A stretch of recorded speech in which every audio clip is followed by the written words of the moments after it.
بسم اللہ الرحمن الرحیم الحمد للہ والصلاة والسلام علی سیدنا محمد وعلی آلہ واصحابہ اجمعین اما بعد فاعوذ باللہ من الشیطان الرجیم بسم اللہ الرحمن الرحیم وقال ربکم ادعونی استجب لکم ان الذین یستکبرون عن عبادتی سیدخلون جہنم داخرین صدق اللہ العظیم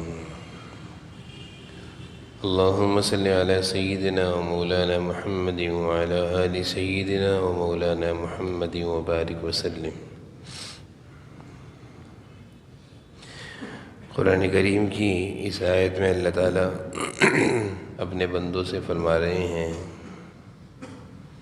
کہ تم اپنے رب سے دعا مانگو، تم اپنے پروردگار سے دعا مانگو، میں دعا قبول کروں گا۔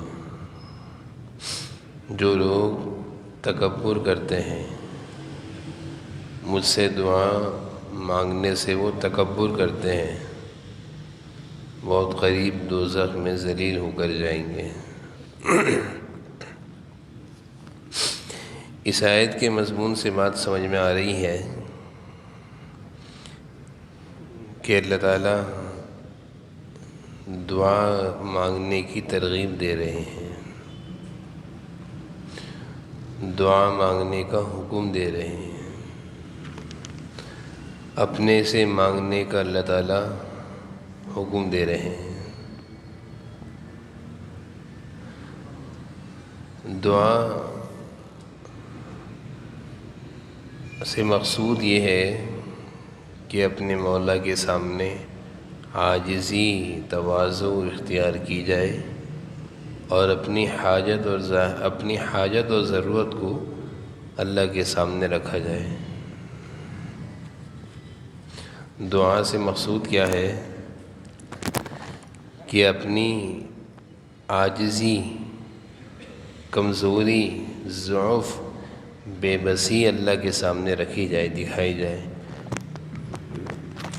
اور اپنی ضرورت اور حاجت کا اللہ کے سامنے اظہار کیا جائے۔ یہ دعا کا مقصود ہے۔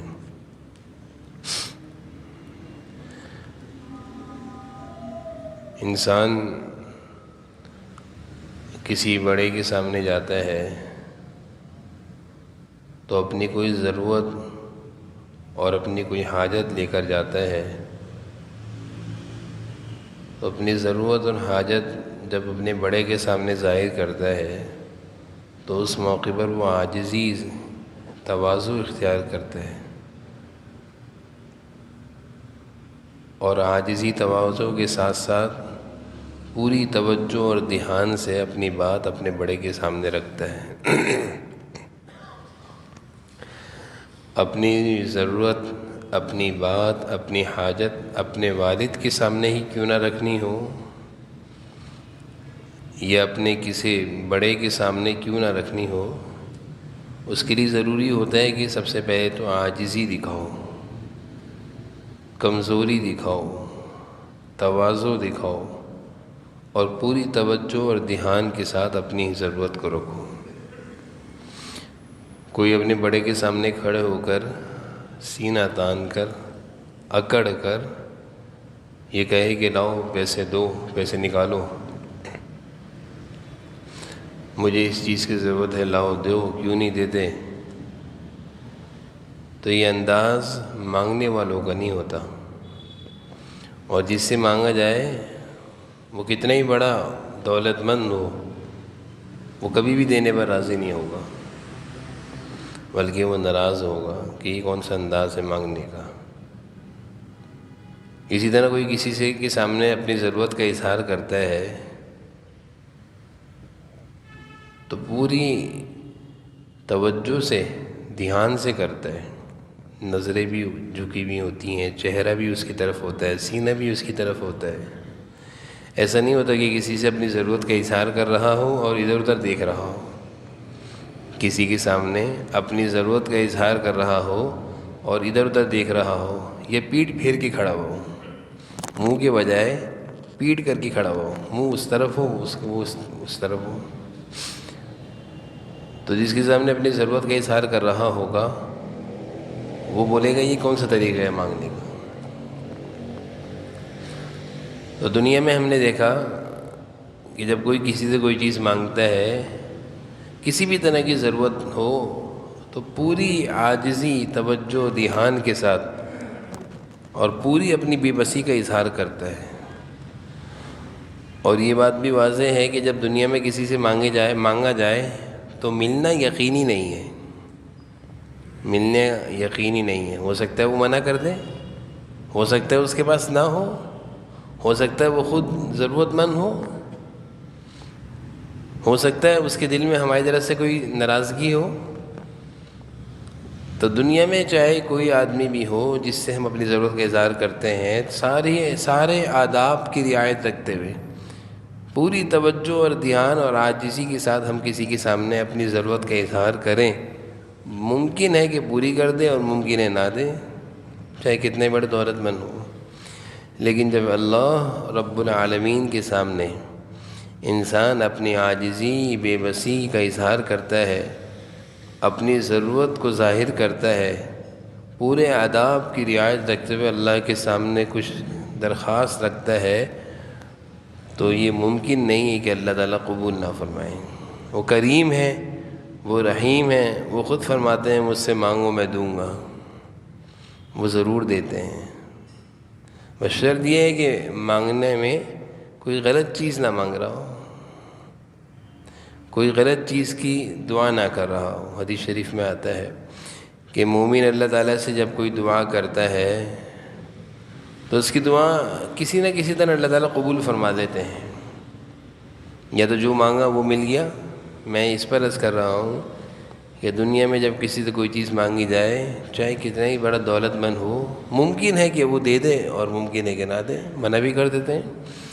کتنے ایسے لوگ ہیں جب کہ ہم گاڑی میں جا رہے ہوتے ہیں، کہیں روکتے ہیں، کوئی مانگنے والا آتا ہے، جیب میں پیسے ہوتے ہیں، پھر بھی ہم کبھی منع کر دیتے ہیں بھائی نہیں دے رہے، پیسے ہیں دے سکتے ہیں، لیکن ہم منع کر دیتے ہیں بھائی نہیں دے رہے، دل میں نہیں آ رہی۔ اسی طرح کوئی بہت بڑا ضرورت مند جاننے والا آ گیا کہ مجھے اتنا قرض چاہیے، ہمارے پاس ہیں، پھر بھی ہم بولتے ہیں بھائی نہیں دے رہا میں۔ تو دنیا میں انسان کے پاس کتنی دولت ہو، ممکن ہے دے دے، ممکن ہے نہ دے، منع کر دے، کچھ نہیں کر سکتے۔ لیکن اللہ رب العالمین سے جب انسان سارے آداب کی رعایت رکھتے ہوئے اپنی عاجزی، کمزوری اور بے بسی ظاہر کرتا ہے، اس کے بعد اپنی حاجت اللہ کے سامنے رکھتا ہے اور کوئی غلط چیز نہیں مانگتا، ناجائز چیز نہیں مانگتا، تو پھر اللہ تعالیٰ ضرور قبول فرماتے ہیں۔ ادعونی استجب لکم، اللہ فرما رہے مانگو میں دوں گا، یہ اللہ نے قرآن میں فرمایا ہے۔ حدیث شریف میں جناب نبی کریم صلی اللہ علیہ وسلم ارشاد فرماتے ہیں کہ جب کوئی ایمان والا اللہ سے دعا مانگتا ہے تو اس کی دعا ضرور قبول ہوتی ہے۔ قبولیت کی شکلیں الگ ہیں۔ انسان کو کبھی مایوس نہیں ہونا چاہیے، اس کی ہر دعا کسی نہ کسی طریقے سے قبول ہو رہی ہے۔ عظیم عبادت ہے دعا، عظیم عبادت ہے دعا، عبادت کا مغز ہے، بنیاد ہے، جڑ ہے۔ پھر آپ صلی اللہ علیہ وسلم نے ارشاد فرمایا کہ اس کی دعا 3 طریقوں سے قبول ہو رہی ہے۔ پہلی چیز کیا ہے؟ جو مانگا مل گیا، انسان خوش ہو گیا کہ میں نے مانگا تھا قبول ہو گئی دعا، میں نے اللہ سے یہ مانگا تھا قبول ہو گئی، خوش ہوتا ہے۔ اور کبھی ایسا ہوتا ہے کہ جو مانگا وہ نہیں ملا، ابھی پریشان ہو رہا ہے، یہی پریشان ہو رہا ہے کہ میں نے دعا مانگی، دعا قبول نہیں ہوئی۔ حضور صلی اللہ علیہ وسلم ارشاد فرماتے ہیں کہ اس کی دعا کی قبولیت ہو گئی ہے، صورت الگ ہے۔ وہ یہ ہے کہ اس پر کوئی مصیبت اور پریشانی آ رہی تھی، یہ اللہ سے کچھ مانگ رہا تھا، اللہ نے وہ نہیں دیا، آنے والی مصیبت کو ٹال دیا۔ یہ بہت بڑی بات ہے۔ انسان اللہ تعالیٰ سے کوئی ضرورت مانگ رہا ہے، اس سے بڑی آفت آ رہی ہے، تو بتائیں ضرورت کا پورا ہو جانا اچھا لگتا ہے یا آفت کا ٹل جانا اچھا لگتا ہے؟ انسان کہتا ہے بھوکا رہ لوں گا لیکن اسپتالوں کے چکر نہیں لاؤں گا، بھوکا رہ لوں گا ہسپتالوں کے چکر نہیں لاؤں گا۔ تو عافیت کی رات گزر جائے وہ اچھا ہے یا کوئی مصیبت آئے اور ہسپتالوں میں گزرے؟ عافیت سے کوئی رات گزر جائے، بھوک میں گزر جائے۔ تو بعض دفعہ دعا کی قبولیت ایسی ہوتی ہے کہ آنے والی مصیبت کو اللہ تعالیٰ ٹال دیتے ہیں۔ یہ کوئی معمولی بات نہیں ہے، بہت بڑی بات ہے، یہ بھی دعا کی قبولیت ہے۔ ہم کہتے ہیں ہماری دعا قبول نہیں ہو رہی، بھائی دعا قبول ہو گئی، اچھے انداز میں قبول ہو گئی۔ ہم جو مانگ رہے تھے وہ تو تھوڑی سی چیز تھی، اللہ نے اتنی بڑی مصیبت ٹال دی جو بیوی پر آ سکتی تھی، بچوں پر آ سکتی تھی، کاروبار پر آ سکتی تھی، وہ اللہ نے ٹال دی۔ کام، کاروبار، بچے بچ گئے دعا کی برکت سے۔ اس لیے کبھی بھی مایوس نہیں ہونا چاہیے کہ میں دعا مانگتا ہوں قبول نہیں ہوتی، بھائی وہ کسی نہ کسی طرح قبول ہو رہی ہے۔ اور تیسری چیز آپ صلی اللہ علیہ وسلم نے ارشاد فرمائی کہ اس کی دعا اللہ تعالیٰ ذخیرہ آخرت بنا دیتے ہیں، ذخیرہ آخرت۔ کل جب یہ حشر کے میدان میں اللہ کے سامنے پیش ہوگا تو بہت ساری اس کو نیکیاں دکھیں گی، اعمال دکھیں گے، خزانے دکھیں گے۔ یہ کہے گا یہ کیا ہے؟ اس سے کہا جائے گا تیری یہ وہی دعائیں جو تو دنیا میں مانگتا تھا اور تجھے لگتا تھا قبول نہیں ہو رہی، وہ سب یہاں جمع ہو رہی تھیں۔ بتائیں ذرا، وہ اتنا مشکل وقت، کٹھن کا وقت، اس وقت میں یہ دعائیں مل جائیں۔ انسان کی آمدنی، جیسے کوئی شخص ہو نا، اس کو بھی پیسوں کی ضرورت نہیں، پیسے مل گئے، وہ اتنا خوش نہیں ہوتا۔ کسی دور شہر میں جائے، وہاں کوئی اس کا جاننے والا نہ ہو، کوئی یار و مددگار نہ ہو، اور وہاں اس کو پیسوں کی ضرورت ہو اور ایک دم سے کوئی لا کر دے دے کہ بھئی یہ لو، کیسا خوش ہوگا۔ کل قیامت کے دن بھی ہمارا یہی حال ہوگا کہ وہاں کوئی کسی کی مدد نہیں کر سکے گا۔ تو تیسری صورت جناب نبی کریم صلی اللہ علیہ وسلم ارشاد فرما رہے ہیں دعا کی قبولیت کی یہ ہے کہ ذخیرہ آخرت، اللہ تعالیٰ یہ دعا آخرت میں محفوظ کر دیتے ہیں۔ اب دعا کسی بھی حال سے خالی نہیں، ہر حال میں قبول ہو رہی ہے۔ اور جو میں نے عرض کیا دوسری صورت کی مصیبتیں ٹلتی ہیں، حدیث شریف ایک اور بھی ہے جس میں آپ صلی اللہ علیہ وسلم نے ارشاد فرمایا کہ تقدیر کو، اللہ تعالیٰ کی طرف سے جو تقدیر انسان کی لکھ دی گئی ہے، اس تقدیر کو اگر کوئی چیز ٹالنے والی ہے تو وہ دعا ہے۔ حدیث کا مفہوم ہے تقدیر دعا سے ٹل جاتی ہے۔ کیسے ٹلتی ہے؟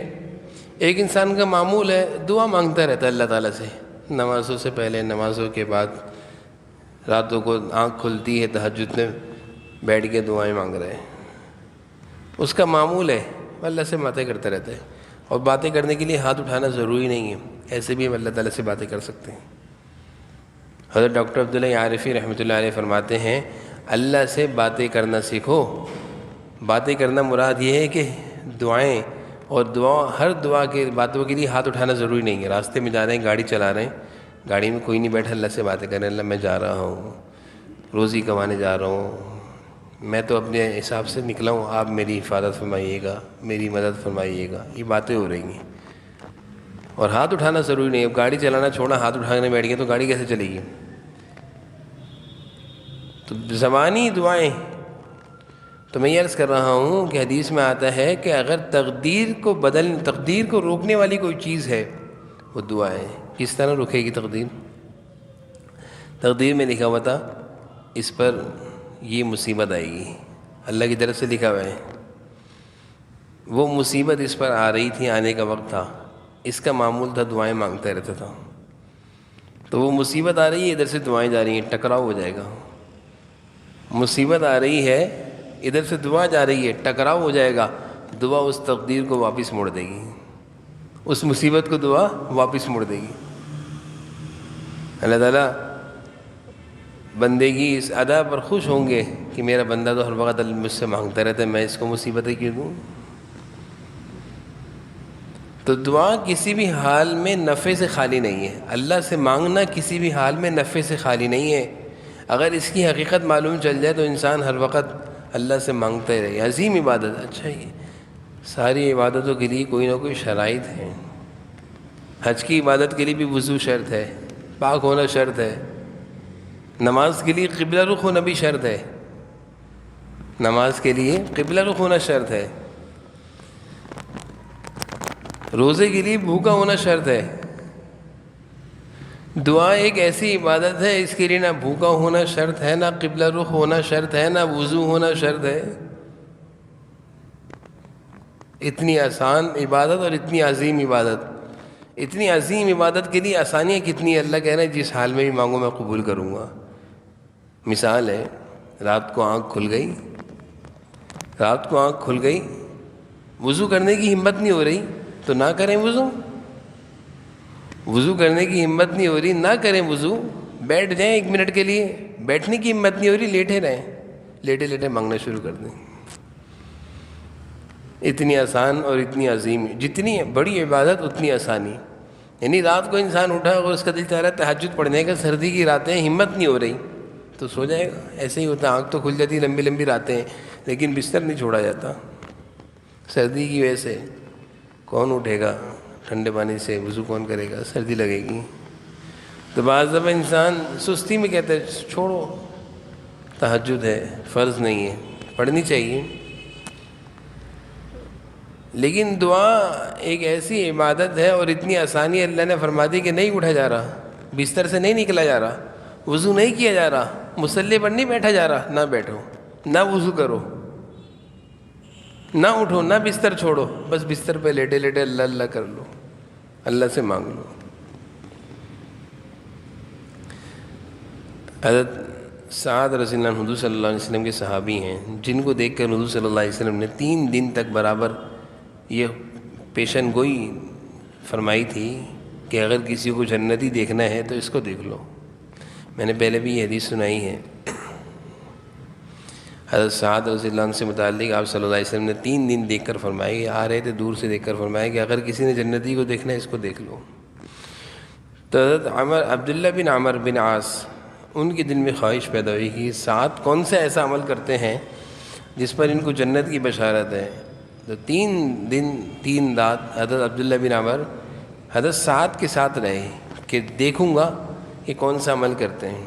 جیسے ہم کسی کو دیکھتے ہیں دنیا میں کامیاب ہو رہا ہے، کاروبار بہت تیز چل رہا ہے، تو ہم پھر اس کے بعد جا کر بیٹھتے ہیں دیکھیں تو یہ کاروبار کرتا کیسے ہے، اس کے پاس کیا ایسی گر ہیں یا ایسی کون سی اس کی مہارت ہے جس سے یہ کاروبار میں بہت آگے جا رہا ہے، تو ہم اس کے بعد جا کے بیٹھتے ہیں.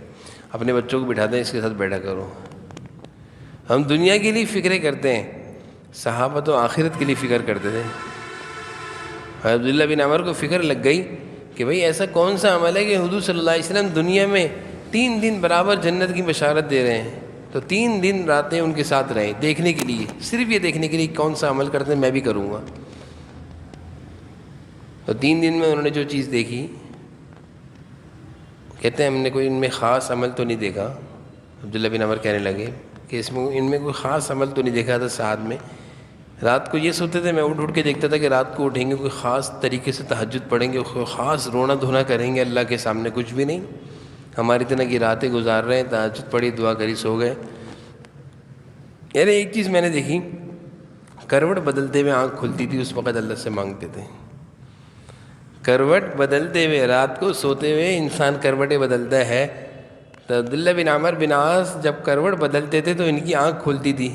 کھل جاتی ہے کروٹ بدلتے ہوئے آنکھ، خاص طور پر جن کی کچی نیندیں ہوتی ہیں ان کی آنکھ تو کھل جاتی ہے. تو فرماتے ہیں کہ جب بھی کروٹ بدلتے ان کی آنکھ کھلتی، یہ اس دوران اللہ سے کچھ مانگتے پھر سو جاتے، کچھ ذکر کرتے، کچھ دعا کرتے، سو جاتے. اب بتائیں عبداللہ بن عمر یہ جو ذکر کر رہے ہیں، دعا کر رہے ہیں، نہ اس کے لیے وضو ہے نہ قبلہ شرط ہے. فرمایا یہ میں نے ان کو سوتے ہوئے دیکھا. تو یہ اتنا عظیم عمل ہے عبداللہ بن عمر بن عاص کا. اور کیا عمل ہے کہ دعا کر رہے ہیں. تو دعا اللہ تعالیٰ کی طرف سے ایک عظیم انعام ہے، مجھ سے مانگو میں قبول کروں گا. اور اس کے فوائد اتنے سارے ہیں کہ میں عرض کرنا شروع کروں تو عرض نہ کر سکوں، بیان نہ کر سکوں، اتنے زیادہ اس کے فوائد ہیں. اور اتنے سارے واقعات ہیں اس دعا کی قبولیت میں کہ انسان حیران ہو جائے. بہت معمولی سا عمل دکھتا ہے لیکن بڑی بڑی آفتوں اور مصیبتوں کو ٹالنے والا عمل ہے. بہت چھوٹا سا عمل دکھتا ہے، اور میں سے عرض کروں جتنا چھوٹا عمل ہے، بظاہر چھوٹا عمل دکھتا ہے لیکن ہے بڑا عظیم عمل. ہماری اس کی طرف توجہ نہیں ہے. ہم نماز بھی پڑھ لیتے ہیں، نوافل بھی پڑھ لیتے ہیں، سنتیں بھی پڑھتے ہیں، تہجد بھی پڑھ لیتے ہیں، اور روزے بھی نفلی رکھ لیتے ہیں، تلاوت بھی کر لیتے ہیں، لیکن دعا اہتمام سے مانگنا ہمیں نصیب نہیں ہے. دعا کا اہتمام کہ بہت کمی دکھتی ہے. جبکہ میں بتا رہا ہوں اس کی حدیث میں بھی بڑے فضائل ہیں، قرآن میں بھی اللہ تعالیٰ ناراض ہو رہے ہیں. یستکبرون عن عبادتی، جو اس دعا کو نہیں مانگتا میں اس کو جہنم میں ڈالوں گا. جو مجھ سے نہیں مانگے گا. وہ کریم آقا دینا چاہ رہے ہیں. اور اب ہم اپنی حالت کو دیکھیں کہ نماز ہم پڑھتے ہیں تو یہ نہیں کہ نماز کے بعد سنتوں کے بعد تھوڑی دیر مسجد میں رہیں، کونے میں بیٹھ کر اللہ سے تھوڑی دعا کر کے پھر گھر جائیں. یہ مسجد جلدی آ جائیں، نماز سے پہلے 2 رکعت صلاۃ الحاج پڑھ کے دعا مانگنا شروع کر دیں. تو جیسے میں نے عرض کیا کہ نوافل بھی چل رہے ہیں، نفلی روزے بھی چل رہے ہیں، نمازیں بھی پڑھتے ہیں، تلاوت بھی، ساری عبادتیں ہیں. ہم تلاوت بھی کرتے ہیں، لیکن دعا جیسی عظیم عبادت کا اہتمام بہت کم دکھتا ہے. جبکہ میں نے یہ بات عرض کری کہ اس دعا کی برکت سے بڑی بڑی آفتیں اور بلائیں ٹل جاتی ہیں. بڑی بڑی آفتیں مصیبتیں ٹل جاتی ہیں.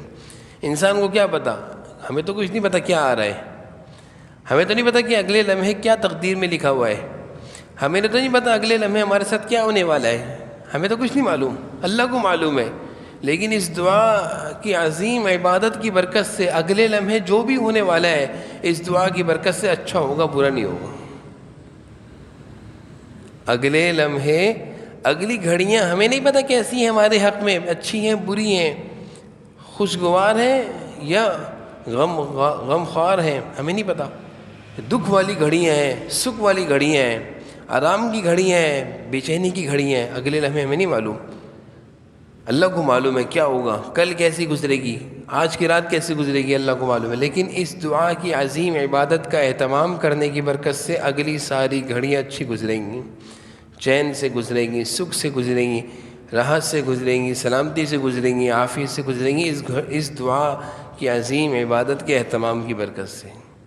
اس لیے کچھ معمول بنا لیں. ہمارے استاد محترم ہمیں یہ کہا کرتے تھے کہ بھئی دن رات میں کم از کم آدھے گھنٹے کی دعا مانگا کرو.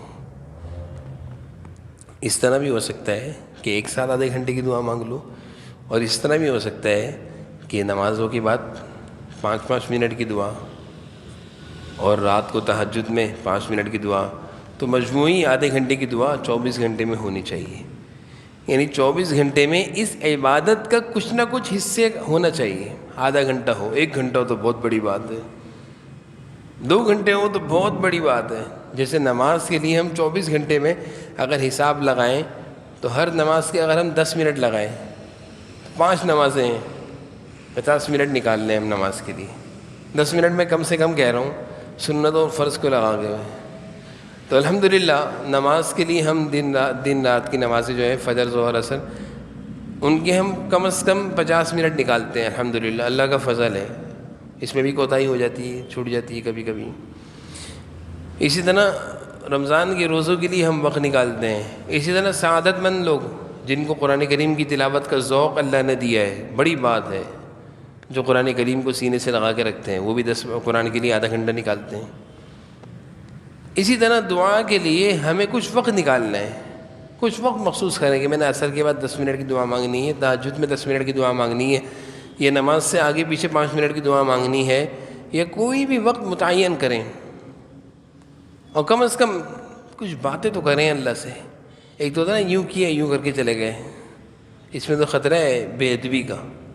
اس میں خطرہ ہے بے ادبی کا. اللہ کہیں گے یہ کوئی مانگنے کا طریقہ ہے، یوں کیا یوں پھینک دیا.